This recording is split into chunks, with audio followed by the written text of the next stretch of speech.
Hello students, myself Vikas Bharti. Today's class is basic unit of grammar.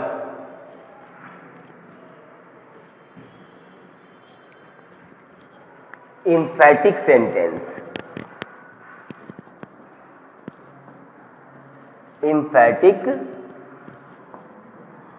sentence. हम लोग सबसे पहले ये जानते हैं कि व्हाट इज इम्फैटिक। इम्फैटिक क्या होता है? तो किसी चीज पे दबाव देना, उसको जोरदार बनाना, बिल्कुल उसमें जान ला देना, उसी को कहते हैं इम्फैटिक। और सेंटेंस मीन्स वाक्य, यानी कि जोरदार वाक्य। यानी सिंपल सेंटेंस को हम इतना ज्यादा जोरदार बना देंगे, कहां पे? इस इम्फैटिक सेंटेंस के अंतर्गत। तो इस इम्फैटिक सेंटेंस से बहुत सारे क्वेश्चंस भी पूछे जाते हैं एग्जाम्स में।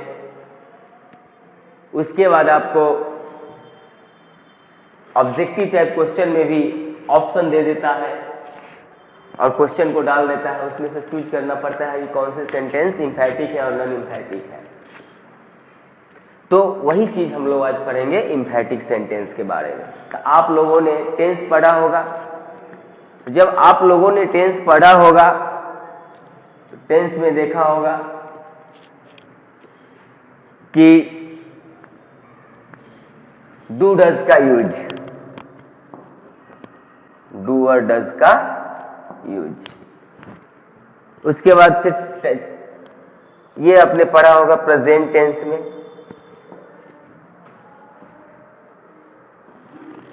और एक है डिड, जिसको पढ़ा होगा पास्ट टेंस में। तो इस इम्फैटिक सेंटेंस के अंतर्गत ये डू डज और डिड का यूज बहुत ही इंपॉर्टेंट है। तो जैसा कि हम जानते हैं कि वर्ब के फिर 5 फॉर्म होते हैं। कितने फॉर्म होते हैं? 5 फॉर्म होते हैं। क्या क्या? V1, V2, V3, V4 और V5। ठीक है, V5। तो इसी सभी फॉर्म का ये रूप है, जैसे डू, डिड, डन, डूइंग और डज। तो अब आपको पता चल गया होगा ये डू डज और डिड कौन है, कैसे बनता है। तो मैंने सिर्फ आप लोगों को चर्चा किया है डू डज और डिड का। यही तीनों वर्ब का हमें जरूरत है इम्फैटिक सेंटेंस में। तो इस फॉर्म को समझ गए, इसमें कोई प्रॉब्लम नहीं। चलिए आगे चलते हैं। इम्फैटिक सेंटेंस बनाने के लिए सबसे पहला रूल्स और कॉन्सेप्ट क्या कहता है कि डू डज और डिड जोड़कर इम्फैटिक बनाया जाता है। यानी डू डज और डिड जोड़कर इम्फैटिक बनाया जाता है। डू डज डिड लगाएंगे तो सेंटेंस इम्फैटिक बन जाएगा। तो चलिए भाई, वो कैसे बन जाएगा? दूसरा रूल्स कहता है कि सेंटेंस यदि प्रेजेंट टेंस का हो, सेंटेंस हो प्रेजेंट टेंस का, तो यूज कैसे इसका करेंगे? डू और डज का।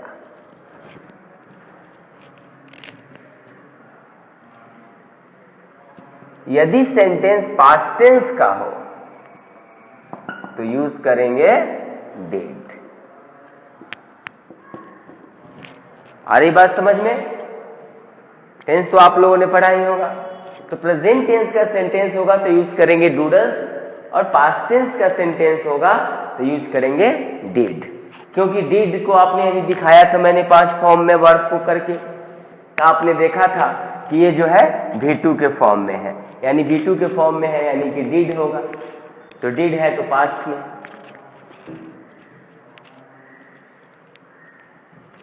थर्ड नंबर कॉन्सेप्ट क्या कहता है कि जब डू डज और डिड, डू डज और डिड का जब यूज हो जाएगा तो वर्ब आ जाएगा अपने फर्स्ट फॉर्म में। कहाँ आ जाएगा? फर्स्ट फॉर्म में आ जाएगा वर्ब। तो जब वर्ब फर्स्ट फॉर्म में आ जाएगा तो चलते हैं हम लोग क्वेश्चन की तरफ। क्या कहता है क्वेश्चन? ये कंसेप्ट समझ में आ गया? एक बार और बताते हैं। डू डज और डिड जोड़कर क्या बनाता है? एम्फैटिक सेंटेंस।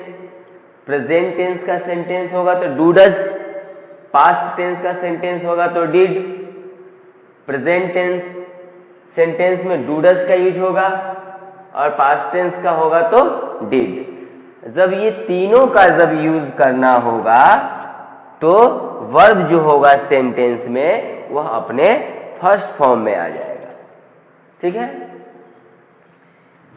एग्जाम्पल्स लेते हैं।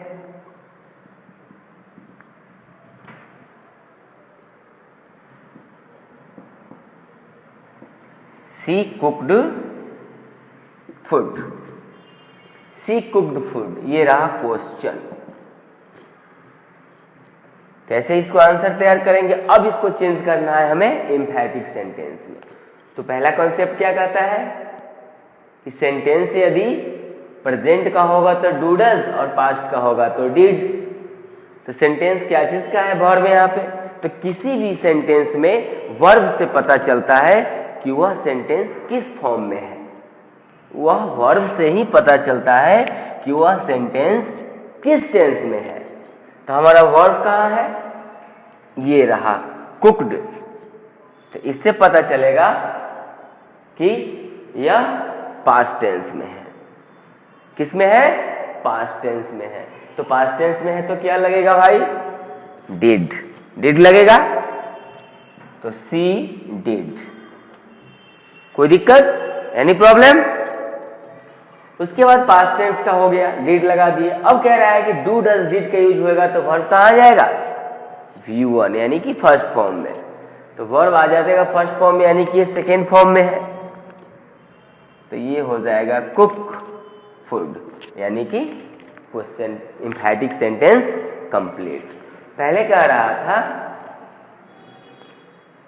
कि सी कुक्ड फूड, अब हो गया सी डिड कुक फूड, यानी अब ये सेंटेंस हमारा बन गया एम्फैटिक। एक बहुत बड़ी सवाल इसमें ये है, आपने पूछा कि सर ये जब डू डज डिड का यूज होता है तो वर्ब V1 में क्यों चला जाता है? ये भी क्वेश्चन है। इसीलिए कि डिड जो है वो भी है सेकेंड फॉर्म में और कुक्ड भी वो भी है सेकेंड फॉर्म में। तो क्या एक ही फॉर्म के दो वर्ब एक साथ यूज हो सकता है? नहीं, नेवर। इसीलिए एक जो मेन वर्ब है उसे मैं V1 कर दिया। यहां तक किसी को दिक्कत नहीं आया समझ में? ओके, अब चलते हैं इसके दूसरे कंसेप्ट में। ये बिल्कुल स्टार्टिंग है, बिल्कुल एकदम बेसिक है ये। अब हम लोग इसके आगे चलते हैं कि इसके आगे और क्या होता है।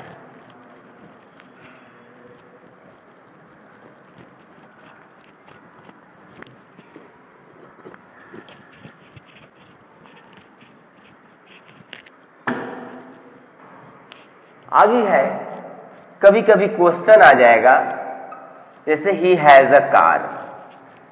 तो ही हैज अ कार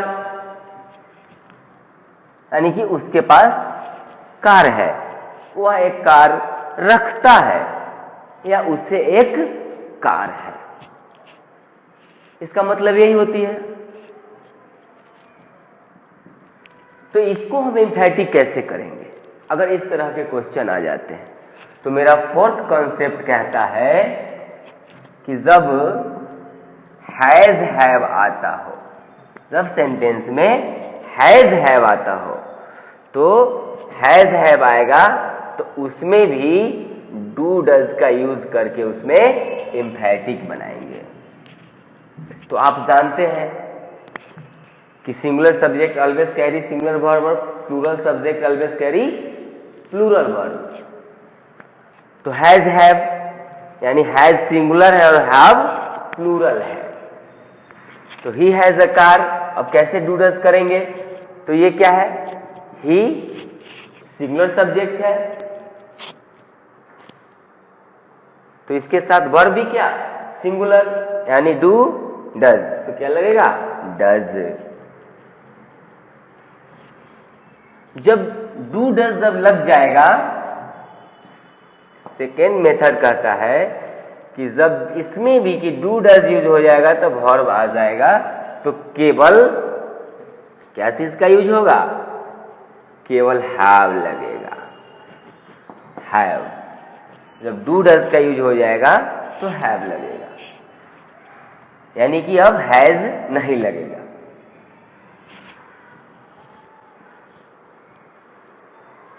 तो she he does have a car. अब आप पूछेंगे कि सर ये बताइए कि ये हैज हैव में क्यों बदल गया? यहाँ हैव कैसे हो गया? यहाँ तो सिंगुलर सब्जेक्ट है तो वर्ब सही लगा हुआ था। लेकिन हाँ, ये भी एक बड़ी सवाल है, बड़ी क्वेश्चन है, इसको जानते हैं कैसे हुआ। हैज भी सिंगुलर और डज भी सिंगुलर, तो फिर दो सिंगुलर सब्जेक्ट, दो सिंगुलर सब्जेक्ट एक साथ नहीं रह सकता है, इसीलिए एक हो गया सिंगुलर और एक हो गया प्लूरल, जैसा कि मैंने इससे पहले वाले क्वेश्चन में आपको बताया था। ठीक है। फिफ्थ कॉन्सेप्ट क्या कहता है? इसी तरह से होगा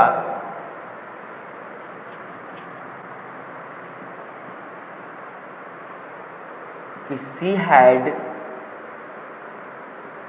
ब्यूटी। सी हैड ब्यूटी, तो जब सी हैड ब्यूटी तो अब हैड आ गया, यानी हैज हैव की जगह क्या आ गया? हैड आ गया। तो हैड को कैसे चेंज करेंगे अब हम? तो कहता है कि जब हैड जब आ जाए तो वह पास्ट टेंस में चला गया, इसीलिए उसकी जगह पे डिड लगाकर एम्फैटिक बनाएंगे। तो फिर उसी तरह जब डिड लगाएंगे तो हैड जो है हैव में बदल जाएगा। She did have beauty. She did have beauty, यानी एरी हैड सेकेंड फॉर्म, एवी डिड सेकेंड फॉर्म, दोनों एक साथ नहीं रह सकता, इसीलिए एक डिड लगा तो दूसरा हैड हैव में बदल गया। तो ये V2 और ये V1। ओके, इसमें कोई दिक्कत नहीं, आ गई समझ में? ठीक।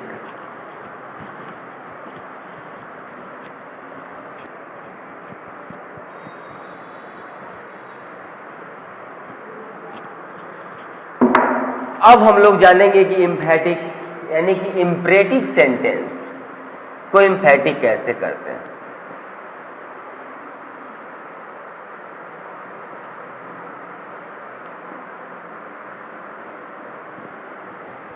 इम्परेटिव सेंटेंस में कोई एम्फैटिक कैसे बनाता है? तो इम्परेटिव सेंटेंस सबसे पहले जानते हैं, थोड़ा सा झलक लेते हैं इम्परेटिव का होता क्या है। तो इम्परेटिव सेंटेंस जो होता है उसको हिंदी में क्या कहते हैं? आज्ञा सूचक वाक्य कहते हैं। ऑर्डर देना, एडवाइस देना, परमिशन लेना, रिक्वेस्ट करना, ये सारा चीज क्या होता है? सब इम्परेटिव होता है। जैसे क्वेश्चन आता है, go there, come here, please help me, यानी वहां जाओ, यहां आओ, कृपया मेरी सहायता करो। ये सारे क्वेश्चन जो आपको सामने दिख रहा है, ये सारे क्वेश्चन किसके अंतर्गत है? इम्परेटिव सेंटेंस के अंतर्गत। अब कभी कभी क्वेश्चंस दे देता है कि इम्परेटिव सेंटेंस को एम्फैटिक करने के लिए, तो क्या किया जाएगा?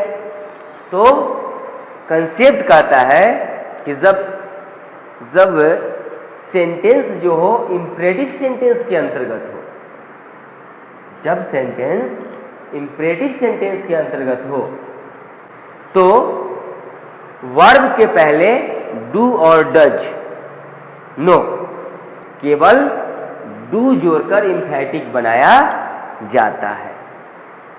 तो वर्ब कहां पे है, तो इसको कैसे बनाएंगे,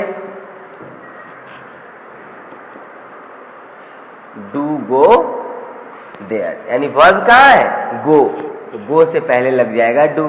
फिर वर्ब कहां है, कम, तो डू कम हेयर।